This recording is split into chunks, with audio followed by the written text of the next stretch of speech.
Hey, thanks for tuning in to episode 8 of the Building You podcast.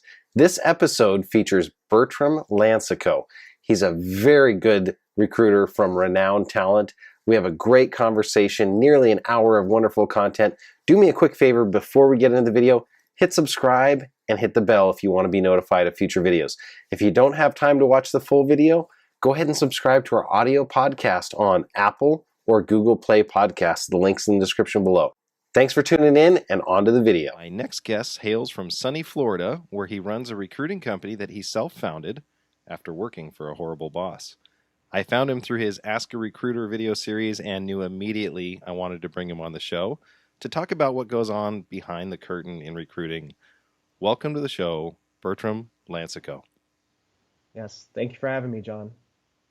So Bertram, I love to take the listeners back to what got you started in the business. You happen to do recruiting for healthcare IT, medical coding positions, which we might talk about. What got you started in recruiting? So when I was working in an office, as you said, for that horrible boss, first one was very inspirational to me.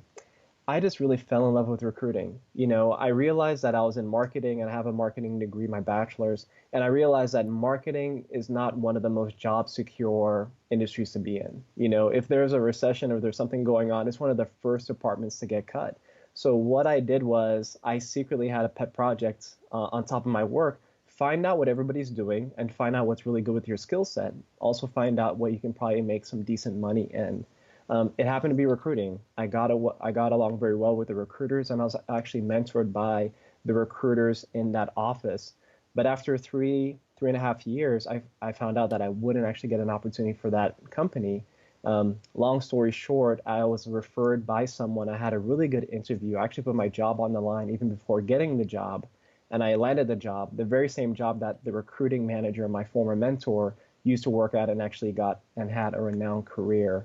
So for me, it was more of a indirect path, but there's so many people that I've spoken to that said, hey, actually, the way that I found and fell in love with this is not by, going to college and applying for that program.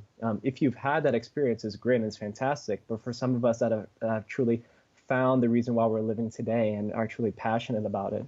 And another thing is something that I can do, like, let's say 12 hours out of the day and only feel like I put in 3 or 4 hours. I can just keep on going. My wife has to shut me up a lot of times when it comes to recruiting and about the business. So that's really how I found my passion in recruiting. Oh, I love it. Having a passion of anything, they say, makes work a lot easier. I know that. Why did you start Renowned Talent? Why did you decide to go out on your own? So I've been involved in corporate recruitment for 8 or so years. And, one of the reasons is after, working with so many candidates and you really want what's best for the candidate. They've had a horrible experience. They need a new job. They're underpaid. The only way that I can best serve them is by having multiple opportunities. But if you're only working for one employer as a recruitment professional, you can only submit them to your company. If I'm working for LinkedIn, I can only send people to LinkedIn. I can't even speak or mention any other companies. There are no other companies, right? There is only one. So I found that through having an agency, I can actually have multiple employers. And another thing is I had a pet peeve. At my last company, we were a very big billion-dollar company. I managed the external recruitment of agency relationships with over 15 to 18 recruiting vendors.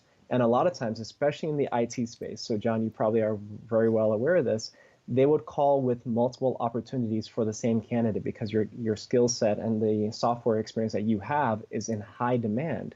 So for me, it was very frustrating working with these agencies, and then they'll say, oh, well, Bertram, if you want to land John, that's great, but he's probably going to have 2 to 3 job offers by Friday. And I've worked with candidates for a very long time. We usually don't find a lot of that information until it actually happens. They would actually submit the same candidate to multiple job opportunities as well. So what I do in my process, I just have a really good conversation with the candidate. And then from there, we find out which employer would be the best. For example, if it's going to be pay is the most important thing, benefits. Every company has a different perk, a different thing that's going to actually be best for them. So that's what we try to do, just hone in as to what's the best opportunity for them. And that's why I founded Renowned Talent. And that's a interesting thing because, me as a software engineer, like you mentioned, I get inundated constantly on LinkedIn. We're constantly bombarded. You're talking about jobs with pay that is more than the vice president makes, a lot of times, So there's definitely a compensation side to that. But a lot of engineers, we avoid talking to recruiters. We brush them off. We ghost them, I guess is the new term. What would you say to somebody that's maybe hesitant to use a recruiter to find the right position?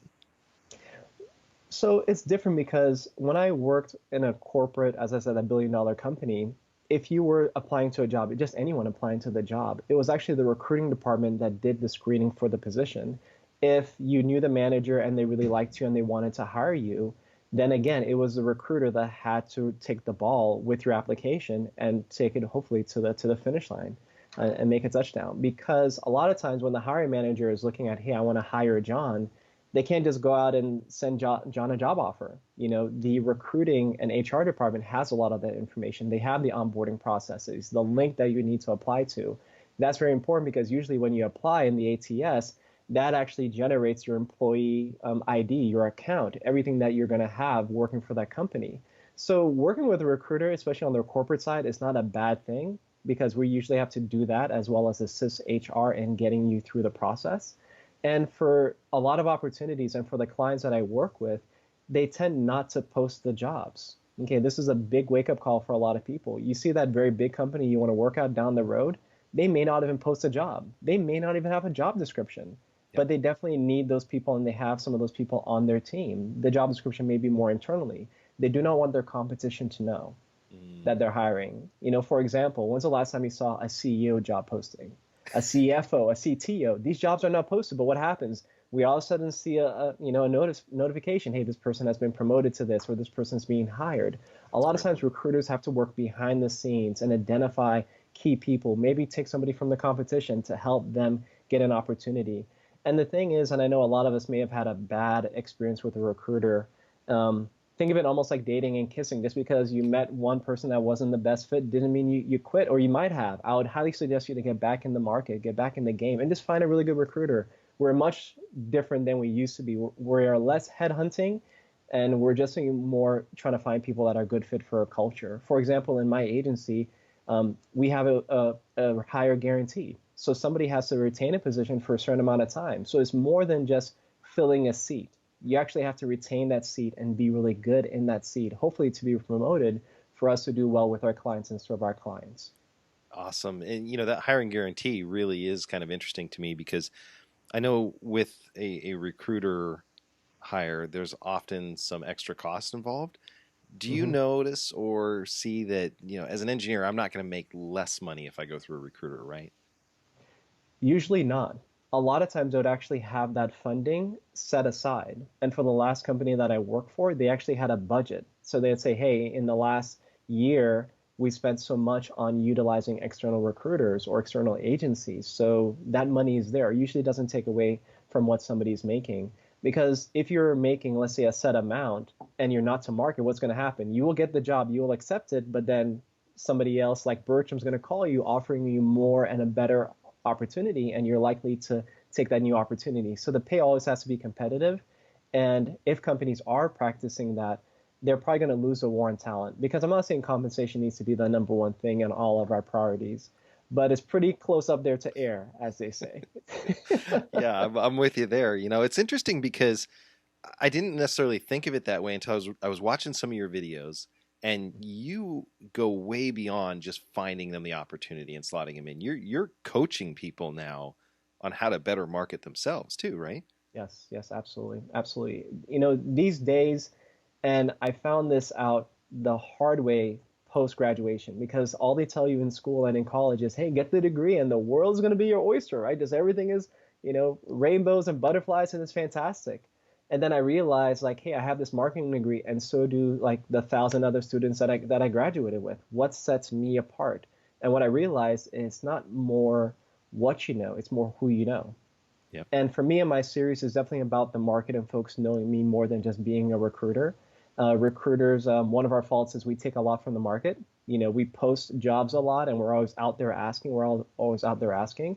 And I believe a lot more recruiters, professionals like yourself in this podcast, as what you're doing, John, is great, because we finally have a good opportunity to give back to all of these industries, to educate those If I met myself 10 or so years ago, it would have been the mecca of information, because how can I get there to that opportunity?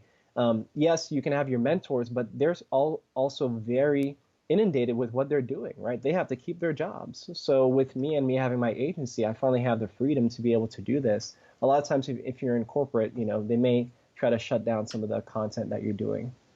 Yep, I hear you. You know, are resumes these days even important? I've heard of resume filters and all these other things going on, but is Yep. it kind of going the way of a business card? Is it gone? For me, I would say probably cover letters are gone. Because think about it, cover letters were created and you first utilized, I think it was like the 1920s, and that was way before email. And today, when you're emailing somebody, reaching out to somebody, that is essentially your cover letter. I don't think we have to go into a lot of detail, or even hiring managers have a lot of time to go into a lot of detail about why are you interested in working with this company. They're probably going to say that for the interview. So probably a cover letter, I'd say, has gone by the wayside. I would say long resumes have gone by the wayside. I don't know how many times, like I'm speaking about this every single week, John. An individual yesterday reached out to me, subject matter expert in their field, great experience, but the resume says everything.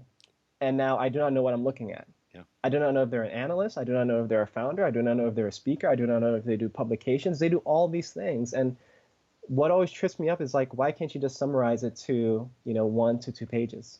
So I'd say long resumes are probably gone by the wayside with the cover letters. It's really good for all of us to have a really short resume, get down to the point. For engineers, IT professionals, your career progression, the software skills that you've utilized, and I would say the top 5 duties you've each done at each of your jobs. That's really all that's needed. But to go on page after page and to, oh, I've attended this and I volunteered this and I have a driver's license. If you're not going to be driving on the job, why do you have it listed on your resume? Just as an example. Oh, that's a great point. But I see that too when I'm looking at a candidate. A lot of times I'll see Office 97 experience. I'm like, well, Wow. maybe, you might be scraping the bottom of the barrel here, or you haven't updated that resume well. But that's a great point. It's kind of like a shotgun of rubber bands, right? You've got so much content there, you don't really make an impact. Exactly, exactly. And they say, and it's been surveyed, that a lot of hiring managers on a first pass of resumes, when they're going to look at the last 10 people that have applied, they'll spend less than 10 seconds doing that. So we only have that amount of time to really make our impact and make them know, yes, we have all of this experience and we've worked these jobs and this is our career path. That's all that they really need to know, what schools we've gone to. We don't need to list the 20 things. And it's interesting, with each of our jobs, the job that we signed up for and we accepted changed from day one. We've always done things in additional. And I think a lot of managers, as you in the hiring position, you realize, yeah, that's definitely going to change and there's going to be some flexibility, but the core principles that we do, that's what we should have listed on our resume. So that I was in the Phi Beta something sorority, so it's probably not important, right? We have seen it all. We've seen it all on the recruitment side. Oh, absolutely. And that's interesting too because you mentioned ATS. A lot of people may not know what that is. Could you dig into that a little? So the ATS is the applicant tracking system. When you're applying online, you may not see it, but it's the part where you would actually go to update or upload your resume. It's the part when you actually apply into a position. It would ask you questions, and then it would say, "Thank you for your submission. We will be in touch." That's what we see on the HR side or the recruitment side as to somebody has applied for the position. It's interesting because through that, we can communicate if somebody's not a good fit. We can communicate that we would like to set up an interview, send them to testing if we have that type of process. Mm-hmm. We can send profiles to hiring managers for them to review. So it's interesting and it's great because through that, a company or an agency is able to essentially have everybody come together. So whether, let's say, I'm on Outlook, but one of my clients is on a different system or they use Slack or something else, I can send them a link and they can go there and they can kind of see those profiles. So it's very helpful. LinkedIn right now is probably becoming the next, I'd say, mega house of an ATS. They're slowly building it out where it's going to get to that point here very soon. Oh yeah. I've seen so much on LinkedIn. They've really cornered that market. When we talk about ATS, is something else that came up the other day and it shocked me. I kid you, I was floored. Bots for hiring. Using RPA, using bots to answer, questions. Do you think we've lost touch if we finally get to that bot level? I think so, because when it comes to hiring, I just feel like a personal touch just makes the difference, And the thing that I always do in my process, whether I'm working with somebody that's experienced or not experienced, is verifying that experience. Everyone has had a typo on a resume, and I got in a heated conversation one time with a manager because he's like, "Oh, I don't want to hire somebody because they have a typo on their resume." I'm like, I guarantee you, if you send me your resume and I press F7, it's going to have a typo on there, And if we're looking at it from a bot level, we're going to also think that everyone is perfect and they're going to have all of the information, And usually in the ATS and those bots will just send just a very general, "Oh, thank you, but you're not a fit." Okay, what am I missing? Is it the Yeah. experience? Is it my software skills? So I always like to verify what folks have and do not have for our opportunities. I still think we are a little ways off, but what the applicant tracking systems are getting to is that they're also listing candidates as to the core needs, qualifications, skill set, which is a higher rate candidate. That's what the bots are doing right now. They may not be automatically just dismissing people, but they're at the point right now to say, "Hey, John has most of it, Bertram has none of it, so Bertram's at the bottom. So I'm still there, but I'm not going to probably be listed at towards the top." So that's what I've seen. That's a good point. I've worked with people that have struggled with those resume filters, with those things that Mm-hmm. just basically are scanning. A good example is I don't have my college degree. I went right into the dot coms. That was just the time. I worked Mm-hmm. right on the hottest, latest technologies that were there. I worked under some amazing architects. So my college was, death marches, software releases, I and understand. I learned everything I needed on the way. But if I'm going to apply to Google, Facebook, something like that, Mm, and they're looking for anything, I worked with a lady had a degree in a PhD in French philosophy, working in okay. software. She would probably go higher up in that stack, right, than I All right. would.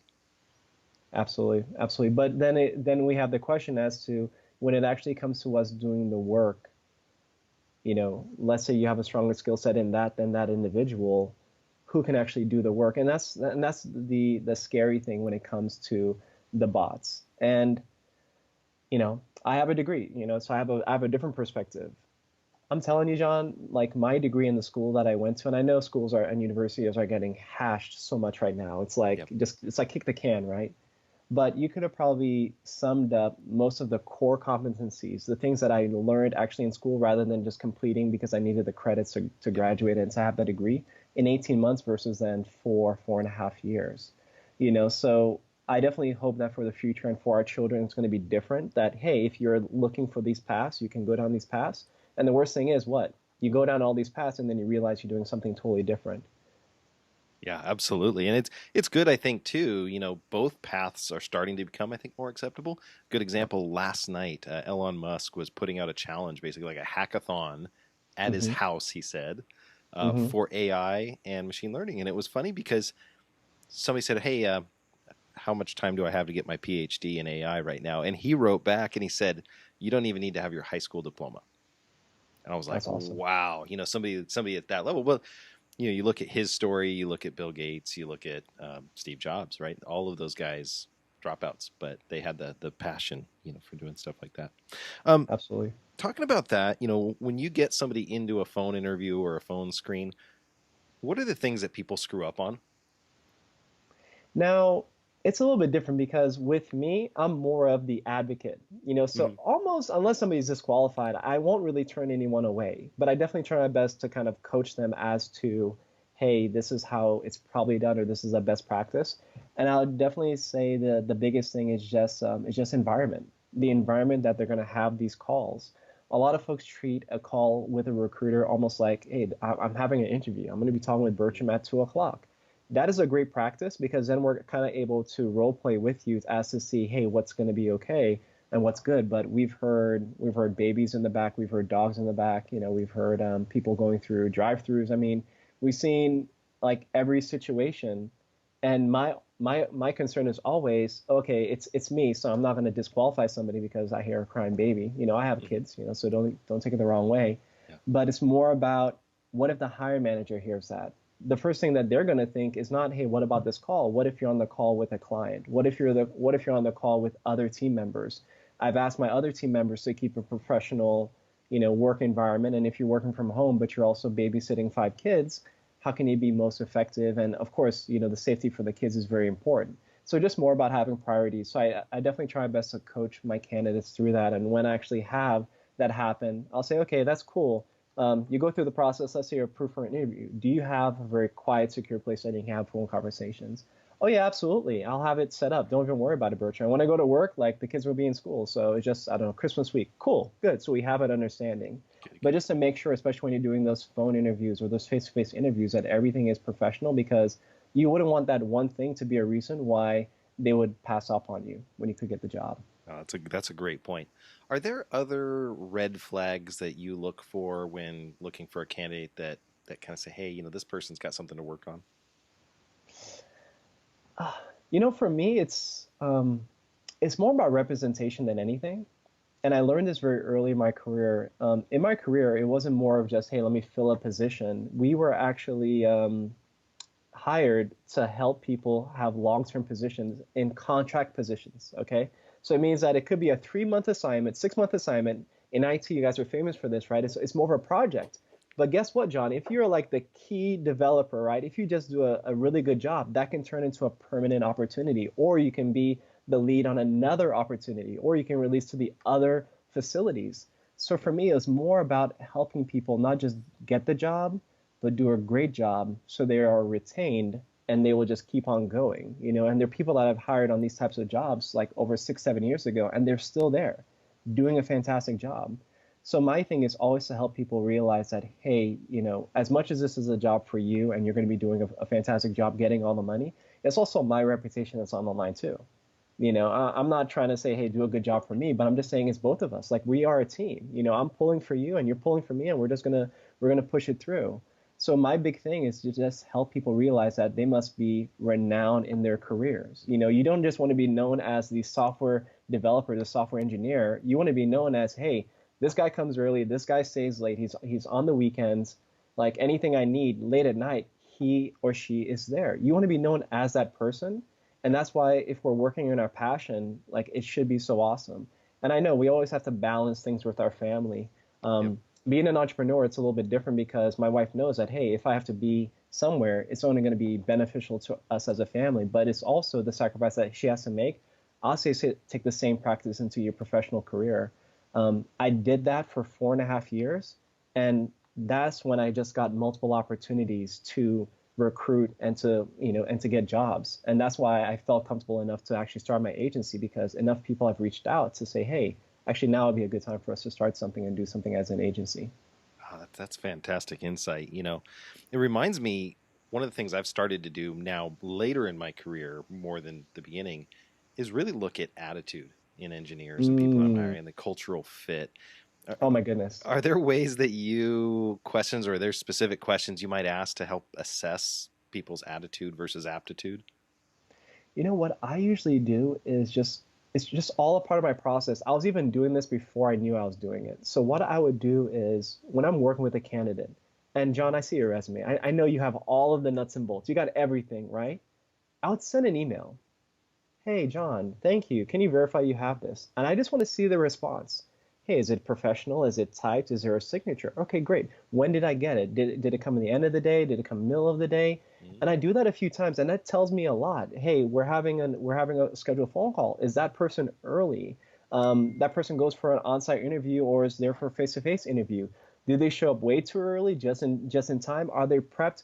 For me, these are all of the things that we can tell about somebody's personality. These are all the things that can tell me about, like, the buying signs hire managers are looking for. I actually found out some managers can feel pressured or offended if you show up to an on-site interview too early. Oh yeah, if you're a half hour early in the waiting room. Yeah, like if you're a half hour early, right? And they're like, "Oh my goodness, like I feel bad having him wait in the hall. Like, should I go and actually just like take him even though I'm not kind of ready?" So just more about us, always being professional. And for me, I usually have those types of questions with the hiring managers. And I think it's good for all candidates to ask about their teams, what works and what doesn't work. It's not like you're looking for the bad stories, but they can say, hey, we had this fantastic person, but they never responded to email at night. And sometimes, we're on the security team and something just crashed in the middle of the night. Like, it's just more about knowing, okay, this is important to them. And that way, if you do accept the job or you're looking to accept the job, you help your family know that, hey, when my boss calls, he's not going to call me at 11 o'clock at night because he wants to chit chat about work. It's going to be, we have a security issue. The website is down. Something is not working. We are losing money. Okay, I understand if you accept this job and we're making more money, then this is what we have to do. So just more about also helping your family understand everything that's going to take and the type of culture that the company has. Because I had my last boss, love him to death, still speak with him after, us having the chance to work together. He's now retired, another phase in his life. But he was the one that if he needed something, he would call me like anytime. I can be at like dinner with my family and he always say, hey, Bertram, sorry, I'm not trying to interrupt you, but I need this because the CEO is asking. Yeah. So once I helped my wife understand that this is why I have to have those calls at those times, it just made everything very smooth because we have to understand the culture at the companies we're going to work for. Yeah, it's that double-ended flexibility. If you're going to be in work remote or you're going to be, given that flexibility, like my company, if I've got to take the afternoon off because I got a doctor appointment or I need to take a sick kid in, I don't have to mark that down. But at the other side, if there's an outage, like last Saturday, I got the phone call middle of the night from our NOC that said, hey, something's not working right, and I helped him through that. It reminds me of a story, actually. Some of the best people I've ever worked with, not that you have to be available 24/7, but I had a breakthrough at like 11 at night. And I was working on something, and I got it to work finally, something we've been really critical on. And it was so cool that I sent it out to my little team alias to a couple of people, not like IM or anything. And like 2 minutes later, I get something back from my lead developer. And he was like, oh, that's awesome. Hey, I added this to it. And then 20 minutes later, our dev manager wrote back in. And it was just like kind of cool that yeah, I was working late. These guys just even gave me a high five, heads up, whatever. I think that really can make a team, that culture where everybody's, not that they're working 24/7, but that they're available if you need them, right? Absolutely. And as a hiring manager, and for those that are in this position, if you've had those types of situations, when you're interviewing individuals, help them understand that, hey, if you work on this team, this is what we do and this is what we don't do, and also providing that flexibility. Because I had a situation on my team and we learned from it. And every single person that we hired, we just made sure, hey, you understand, like, this is our culture, right? We're all about having fun, being professional, and when we're showing up, we're doing 120%. And for me, I did not hound them. And if they were, let's say, gone on IM for an hour and a half, like, hey, where are you? Like, I was even that type of person. The results usually show for themselves, right? But just helping them understand our culture, it just made everybody on the team feel at ease because we all had the same, marching orders, for lack of a better word. We all understood how everything works and how we need to be there to support each other, so everybody was able to have a really good time. When you're looking at these opportunities for people, I had a family member. I'll remain anonymous here, but I had a family member that was looking, and they had found a position. It was actually in healthcare at a hospital, and it had like 17 days a year of sick and PTO. Okay. And they were kind of upset about that because they said, well, I'd like to have 20 or 22 or whatever. I'd like to have more because we have families and all that. And I said, well, if you think about it, the job pays X, 5 days out of the year is Y. If you can get the salary is X plus Y, and let them know that occasionally I might have to take some days off without pay just because there's not enough vacation here. Do you think that that's an appropriate comparison, or should they be fighting to try to get more time off? I wouldn't say it would be a fight. I would just help them understand, and that's the thing, especially if you're tenured in your positions. A lot of times when we're tenured, what happens is we are walking away from at least that PTO, and that's a fantastic topic, right? Because we've earned the 20, the 21 days, and now we're going to go back to 17, 18, whatever it is. It's just to help your hiring manager know that, hey, I have, and this is at the job offer stage. I wouldn't do it prior, but you have the job offer in your hand. Like, great, fantastic. I'm going to be walking away from 4, PTO days, extra PTO days. Do you think between the two of us, I can have 2 floating days a year that I can, that I can have for just more personal and family time, so I can do things? And you'll realize, like, they'll usually, like, it's a good time to kind of spend it around Christmas when there's less staff and just things like that going on around the holidays. Yeah. A lot of managers are very flexible to that, but for them to actually go in and to, let's say, hey, I want to change it for John, from 17 to 20, a lot of times they can't do that because it's company policy.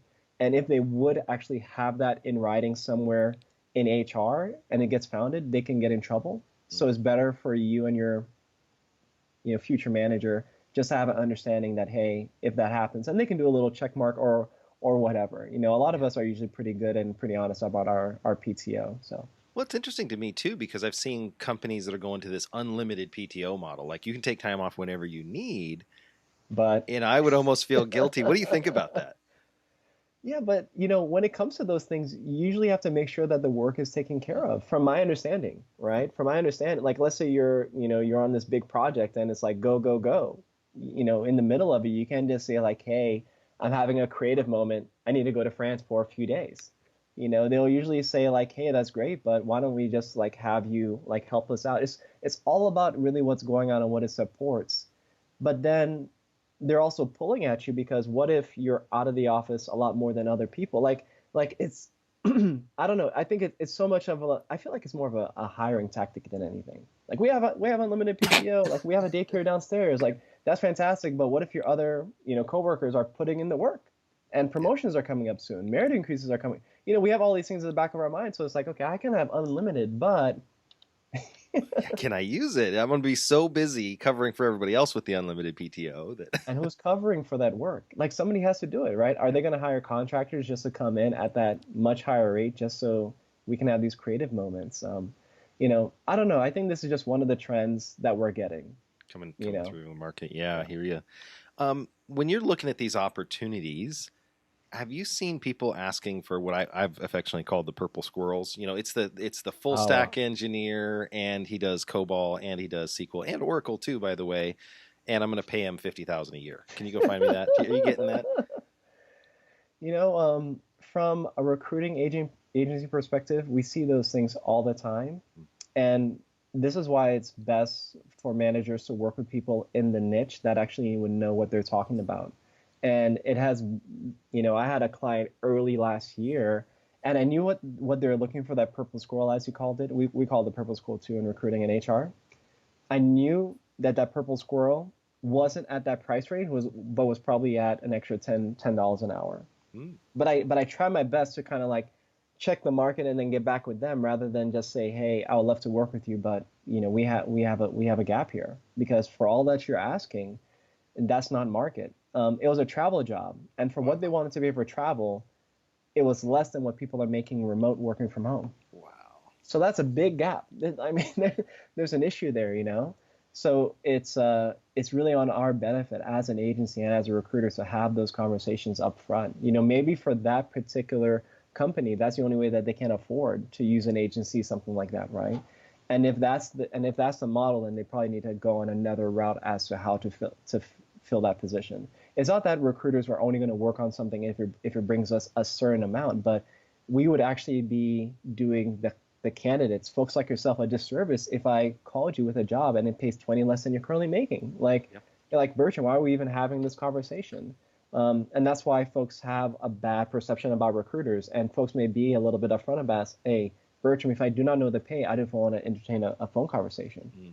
And I respect that, because I understand that, hey, maybe they've been taken all the way down through the process and they didn't realize that, hey, it's only going to pay so much. So if you're speaking with a recruiter, they should definitely be able to give you a ballpark or a budgeted salary. Every position has a budgeted salary. It's not going to be like, oh, we'll find out sometime. Like, they must give you a range. And if they don't have that range, you may want to ask them to have that for you before you get on the phone and have a conversation. It's funny because we talked about the word opportunity, and the other case that I've seen that a lot of is Amway, and sometimes we kind of treat people like they're selling Amway when they come to us with an opportunity. Mm-hmm. Have you had good luck, with LinkedIn? How do you find your people? Are you getting brushed off, ghosted? How does that work?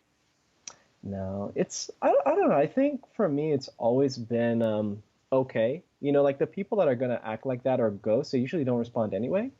So for me, I just move along, I've never really been, and that's the thing, like Bertram, I don't know how you do what you do. Like, you call people all the time, you're always cold calling and like, hey, how are you doing, John? In the middle of your day, you didn't expect me to call. I just truly believe I'm out for the best of the candidates. Yep. Like, if I'm calling you and I'm trying to offer you more money, better benefits, isn't actually beneficial for us to have this conversation right now. Okay, cool. Well, if you're busy, let's schedule a call, So with the people that make ghosts and those things, and I've even had a situation where somebody was hired and they just didn't show up for the job. Oh. They accepted, went through onboarding, and then it's that starting week, and they just disappeared. They were really a ghost, right? They just went into the moonlight. And for me, I realized that you're not really ghosting me. You're really ghosting yourself, because it's not just with me that you've left a bad impression. It's also with these hiring managers and these people that you are going to work with. They're going to remember your name, and when you try to work with them and they go off to another industry or another company, we've seen this countless times, John, countless times. Hey, thank you for sending this resume, but I will not even entertain. I've worked, or I was going to work with this person, and it wasn't. I've seen it happen countless times. So we have to realize that our reputation precedes us, So with the ghosting and all these things, we have to be very careful. And for me, most people are pretty pleasant. If they're not interested, hey Bertram, thank you for reaching out, but I'm not interested. Great, thanks for letting me know. Or I just got a new job. Congrats, great, awesome. Maybe I'll get you on the next go around. Keep me in mind for referrals, right? And yeah, LinkedIn right now is big. I've had 8 or so years in recruiting my industry, so I've just gotten a network of people that I've worked with or that reached out to me from time to time. Facebook groups tend to work out a lot too. I don't know, something in the past, like the LinkedIn groups used to have the power, and now it's the Facebook groups, because it'll just be a bunch of engineers, right, or people that have like a security clearance, right? They just have these little groups, and if you can get in there and provide value to those groups, it's a great way to connect with people. So for you out there, if you're like, hey, I don't really know where to find jobs, opportunities, and those things, try to go where people in your skill set are, and they may have recruiters or just companies that that advertise or that show up with job opportunities. You have just a wealth of knowledge here, and we could spend another hour talking about all the tips you've got, but you've created a bank of free content. Can you tell me about this Ask a Recruiter series and where we can find it? Yeah, so I started the Ask a Recruiter series right after I started my agency, because I really wanted to get out there and help educate the job market. We were speaking before this call, and if I had that person to kind of mentor me, not just as to, hey, what's a good process, but what is actually the process and more of the back office, it definitely would have helped me. So the Ask a Recruiter series is not just for entry-level folks, it's also for folks that may have experience. It's on our Renowned Tube YouTube channel. I think we're going to have a link or something on here. Yep. And it's just really great because we go through what the recruiters are going through, the hiring managers, the soft skills, the pet peeves of recruiters, ATSs, resumes. We've definitely had a lot more resume questions as to what we are looking for. A lot of my recruiting experience is in healthcare information management, but I've also had extensive experience recruiting developers, engineers, and all of those folks as well in IT. So that's really the group that is geared towards. Absolutely. When we look at recruiting in general and kind of the market in general, I look at it a lot like almost like real estate and real estate agent, buyer's agent, seller's agent, and they get a commission. In this case, I guess, like you said, they have a budget usually for this kind of talent. But where do you see this going? Is there a Redfin for recruiting coming? I know LinkedIn's kind of barged into that market a little bit. Where do you see recruiting in the next 5 years? It's actually said in a survey that the use of external recruiters and agencies, the use is actually up. It's harder right now since we are actually more of a connected, not just nation, we're a connected globe, right? I mean, we have people internationally that are even applying for these opportunities, and they're trying to get their visas and all these things. It's getting harder to find talent. The Googles of the world have gone out for the last 20 or so years, and they've gotten all the people that they've wanted, and they're paying them, and then Apple comes along and they do the same thing, and then Amazon, right? So over time, the really experienced and great folks are, they're taken care of, right? And then you also have entrepreneurship that's blowing up in America and worldwide. So now folks are saying, hey, I'm good enough to do this now on my own. And all that's really making is more of a talent crunch. It's much harder right now to find talent than it was 10 or so years ago. So I think when it comes to recruiting and when it comes to that market, I definitely think that there's a lot of prospect. I think also when it comes to the skill sets as to the people that are going to listen to this podcast within IT and healthcare IT and HIM, our talents are only becoming more scarce. It's becoming harder to find us, right? Because we're also cognizant that we can't just skip jobs every year, every 2 years. So once you get locked in, you're kind of locked in for a little while.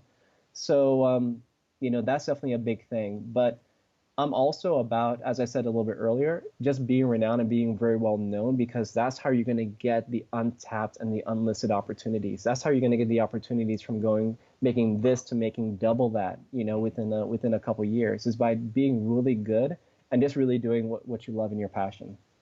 It's funny because we're both in healthcare. I do healthcare software. You do HIM and recruiting in the healthcare specific. There's this term coder. And when I joined my first healthcare company, they said, "Oh yeah, we got to get a coder on this." I'm like, "I'm a coder. Can I do that?" And can you explain to our engineers what medical coding is, real quick? So when you go to a hospital, or when you leave a hospital or an outpatient facility, everything that has been treated to you, the prescriptions, the dates of service, everything is on what they call a medical chart.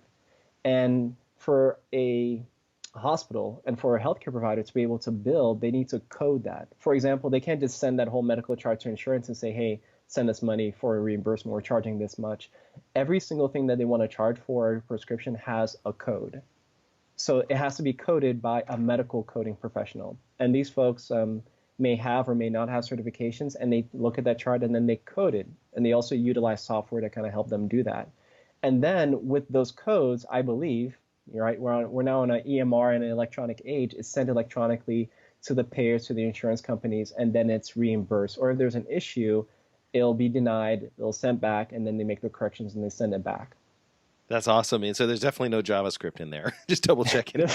There's no JavaScript. There's none of that inside there. Yeah. It's funny too, because my family member did take that job, and Okay. They are in healthcare and they're training Epic, and it's really Yes. funny that that how that worked out. Interesting story is, I was looking it up just a few minutes before we got on the air here.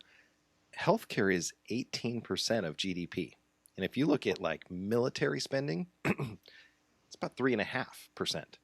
So you think of the size of all these military contracts and all that. Healthcare is 6 times that, 5 times that. Yes. It's just amazing. So it's a great career, and one of the things I love about being in this industry is that we're fixing healthcare.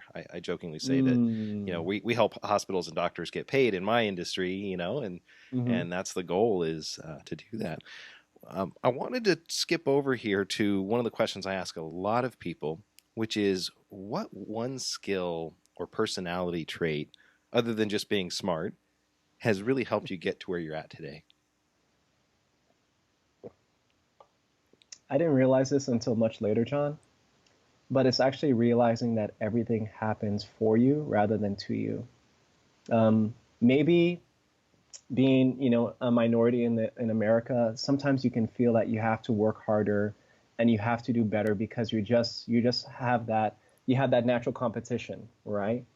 And it wasn't so much that, but in those redirections and in those bosses that I encountered, and I'm not a bad person, okay, guys, don't take this the wrong way, but they're just some people that they'll just treat you with frustration, and they're only glad as long as they're doing better than you. And what I realized, that it's only redirection, it's only pushing all of us to where we're supposed to be. I remember, there's a LinkedIn article recently, and it said actually getting a door closed on you or no is better, because it's almost like you've dated that person and you only had that one date, but they never really told you that it's not going to work out, kind of thing. You end up wondering, you send texts and you do a junk text and a butt dial, and like you're still wondering, rather than if the person was just clear to say that, hey, it's not going to work. And when I had those redirections, and before I really got into recruiting, I was trying to apply to like a million jobs, because I was right after the Great Recession, right? What if I got one of those jobs and I just stayed there? I wouldn't be in my passion. I wouldn't be as a part of podcasting and speaking now and helping, hundreds and thousands of people with opportunities. And I know the Ask a Recruiter video series is going to blow up, as it's doing right now on LinkedIn. Like, we wouldn't have any of those things. So just to realize that everything's happening to you. And believe me, I've been there. I tried to be a recruiter for over 3 years. 3 years, John. I applied to jobs and the phone interviews were less than 5 minutes. Thank you, but no thank you. Like, just constantly, until I got the position. And it only actually fired me up to be a really good recruiter, and not to just take from the industry, but to serve the industry.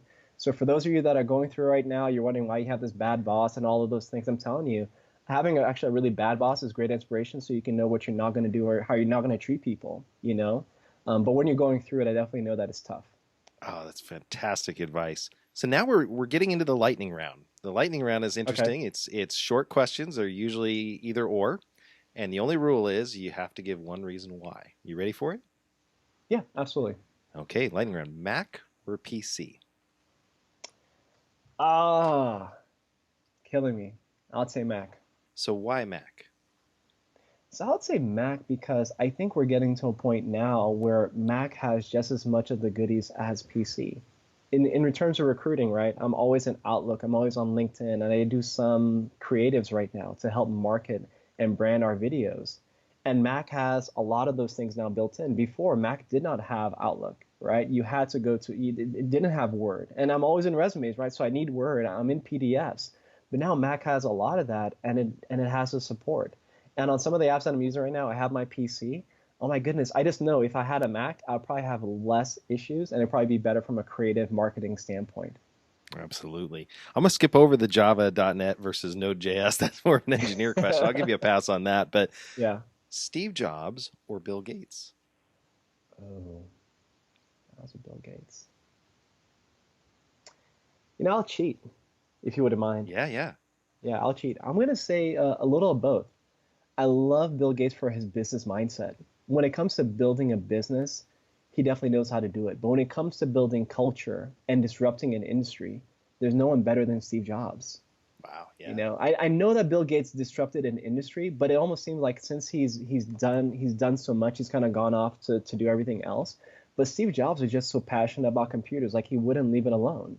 Yep. And then when through his transition, when he worked on Pixar and stuff, and then he came back, you can just see like he just wouldn't stop.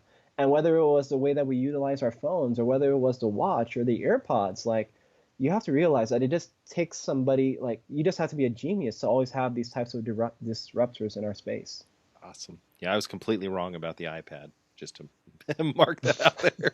I thought that was going to be a fad, but that leads us into Apple. Well, John, you're right. Look how big our phones are gotten, right? It's a mini iPad right now. They're getting close. Yeah, absolutely. Yeah. Apple versus Android. Yeah, I'd say Apple. And why? It's just more widely accepted. When you're utilizing these devices and they just talk to everything. And from my experience with Android, every now and then I would run into that error that I would have to like reboot itself. And I'm like, why does this have to happen? And on Apple, I think you almost have to try to break it until you have to manually reboot it. So I just think from an ease of use and compatibility with other services is just really great. Oh, this has been so awesome. The last one I got here in the lightning round, blog versus podcast versus YouTube video. You can do all of the above right now. You can record a video like we're doing, and you can post that to YouTube. You can take the audio for your podcast, and you can transcribe that and use it for your blog. Okay, that's like a classic Gary Vaynerchuk right there. Yep. And that's what I realized. Like when we're doing this content, when you're making these things, or when you start actually speaking, you can reuse and repurpose a lot of it so many times. And a lot of people are thinking now, well, Bertram, I want to do video. That's great, right? In my industry, I want to help educate people, provide some value. That's great, but I can't stand in front of a video every day. I usually only shoot once a week. But what I do is I try my best to do 1 or 2 videos during that shoot, and then I try to repurpose some of the content. Or even on this call, I'll probably take some of it and then post it as a question, or just have post a subject from that. You always have to be repurposing what we're using. Almost think yourself as an artist, and we only have so many canvases. And after a while, you'd be like, hey, this canvas wasn't so good. I'll just kind of paint over it and utilize another canvas. But what that'll give you is very great texture for the next thing that you're actually going to be doing. Oh, that's a beautiful way to put it, man. Beautiful way, because I'm a huge Gary Vee fan as well. That's exactly what I've been looking at for this podcast. We've come to the end of the show. I wanted to thank you for painting so many canvases for us. There's so much content and so much things here. I actually want to have you back on. I've been talking to you before about recruiting and the job market. And I've got some other software engineers, hiring managers that I want to put together in a roundtable format. So you can be a guest host of the show as well with all these people. We'll be asking each other questions. I love the idea. Just in parting, is there anything that you want to tell our audience before we wrap it up? Yeah, I would just say just to be renowned, just be great at everything that you're doing. I think the biggest epidemic in America right now is everybody's just trying to be average. We're just trying to do enough to keep our jobs, but not so much that we kind of help our bosses or we help the company. It's actually opposite.